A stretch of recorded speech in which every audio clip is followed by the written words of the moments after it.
Le ministère de l'Unité nationale et de l'engagement civique a signé avec le mémorial de la Shoah. Le mémorial de la Shoah est une organisation juive qui a son siège à Paris.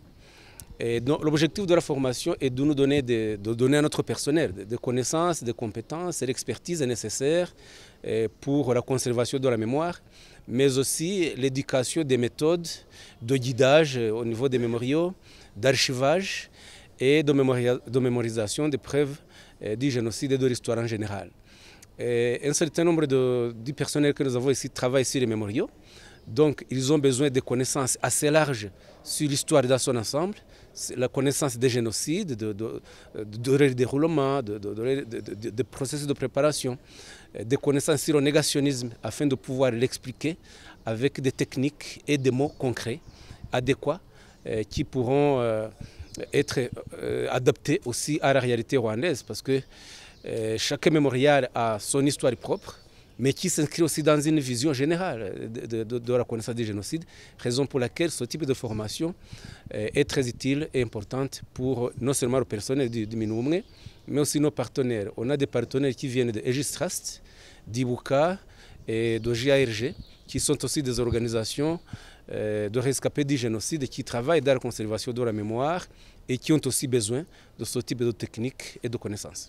Quelle est la stratégie du Rwanda pour continuer à sauvegarder la mémoire du génocide côté infrastructure et côté politique?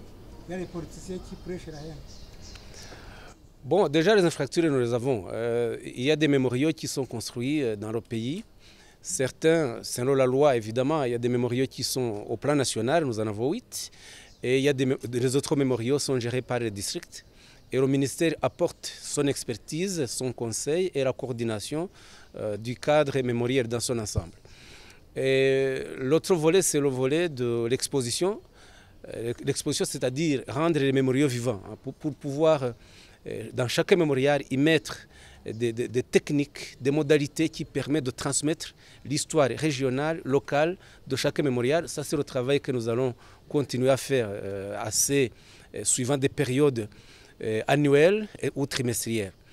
On a la politique de pouvoir réunir certains mémoriaux, mais en veillant à ce que l'histoire ne s'efface pas, afin qu'on garde des mémoriaux solides et dans lesquels on pourra mettre toute l'exposition nécessaire et des mémoriaux que le pays pourra gérer, parce que l'année dernière, nous en avions environ 200, maintenant on va réduire, mais tout en veillant à ce que ces mémoriaux soient des mémoriaux qui conservent l'histoire, mais qui en même temps sont capables de pouvoir éduquer aussi la jeunesse. Il est donc important de garder les mémoriaux que l'État pourra gérer à très long terme pour que l'histoire se transmette aux générations futures.